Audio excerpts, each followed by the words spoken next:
বাবুল ভাই আমি কই বাবুল ভাই আরে তাআলা বাবুল ভাই জোরে বলো বাবুল ভাই। আমরা আশা করি যে যেই নমিনেশন পায়, অনেক জায়গায় আমাদের পোস্টার ছিঁড়ে ফেলছে, অনেক জায়গায় আমাদের ব্যানার ছিঁড়ে ফেলছে। আমি তাদের উদ্দেশ্যে একটা কথা বলবো যে আসলে ভাই এগুলা করা খুবই খারাপ। আমরা কারো ক্ষতি চাই না।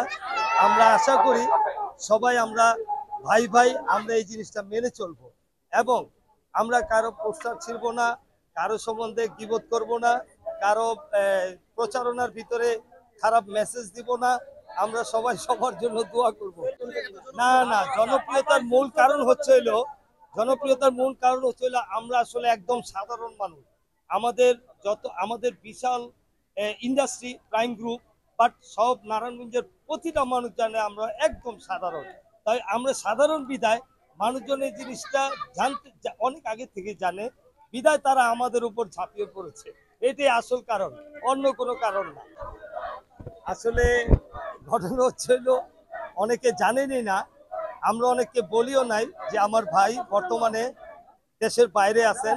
বিদায় কেন্দ্রে থেকে আমার ভাইয়ের যে এই অ্যাটেন্ডেন্স কপি, সেটা কেন্দ্রীয় নেতারা এসে আমাদের বাসায় পৌঁছে দিয়ে গেছেন এবং কেন্দ্রীয় নেতারা জানেন যে আমার ভাই বর্তমানে দেশের বাইরে আছেন। বিদায় আমার ভাই ইনশাল্লাহ রিসেন্ট কালকে আমার ভাই আসবেন সকালবেলা এবং ইনশাল্লাহ আমার ভাইকে মহাসচিব ডাকবেন। স্ট্যান্ডবাজি নয়, এটা আসলে এটা আমাদের চলমানই আছে।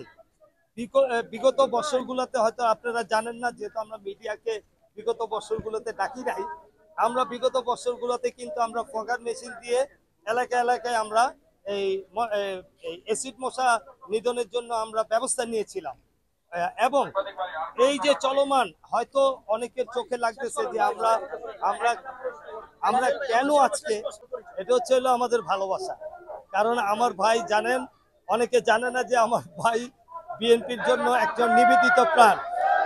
বাংলাদেশে এই নারায়ণগঞ্জ শহরে একমাত্র ব্যক্তি যে প্রাইম বাবুল লিস্টেড সাপ মারা বিএনপি ছিল, যার কারণে আমাদেরকে অবহেলিত করে রাখতো। আসলে বেসিক্যালি 2005 সনে যখন কোঠা উঠে গেল, তখন আমাদের ফ্যাক্টরির অবস্থা মানে পড়ে গিয়েছিল, কিন্তু আমরা পুরো ফ্যাক্টরি বন্ধ করে দিতে চাই নাই। আমাদের 3-4টা ইউনিটকে আমরা একটা ইউনিটে রূপান্তরিত করতে চেয়েছিলাম, কিন্তু উপরওয়ালার ইচ্ছা আমরা আবার 2005 সন থেকে আপনাদের দোয়ায় আমরা দাঁড়িয়ে গেছি।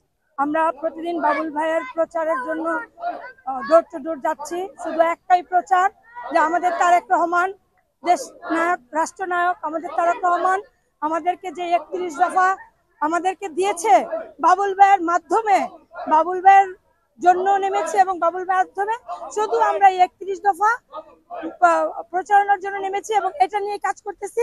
এটুকুই আপাতত আমরা করতেছি এবং ভবিষ্যতে আমরা আশাবাদী যে বাবুল ভাই আমাদের যোগ্য নেতা হয়ে উঠবে এবং আমাদের দল থেকে আমাদের নমিনেশন পেয়ে আমাদেরকে অনেক আগায় নিয়ে যাবে এবং উনি এমপি ইলেকশন করতে পারবে। দেশনেত্রী তারেক জিয়ার পক্ষ থেকে আজকে যে 31 দফা বাস্তবায়নের জন্য আমরা যে লিফলেট বিতরণ করছি, 11 এবং 12 লিফলেট বিতরণের বাবুল ভাইয়ের পক্ষ থেকে আজকে যে লিফলেট বিতরণ করছি, এই লিফলেট আমরা বিভিন্ন রাস্তা পরীক্ষণ করে লিফলেট বিতরণ করছি। আমরা আবু জাফর আহমদ বাবুল ভাইয়ের পক্ষ থেকে, বাবুল ভাই এমন একটা ব্যক্তি, যে ব্যক্তি গরিবের বন্ধু, দেশ দরদি।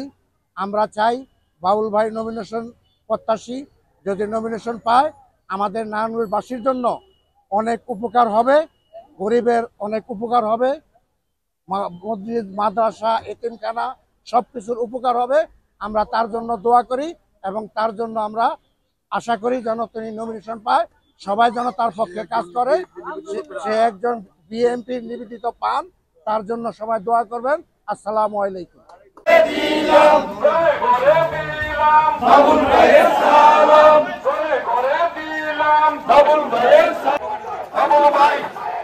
বাবুল ভাই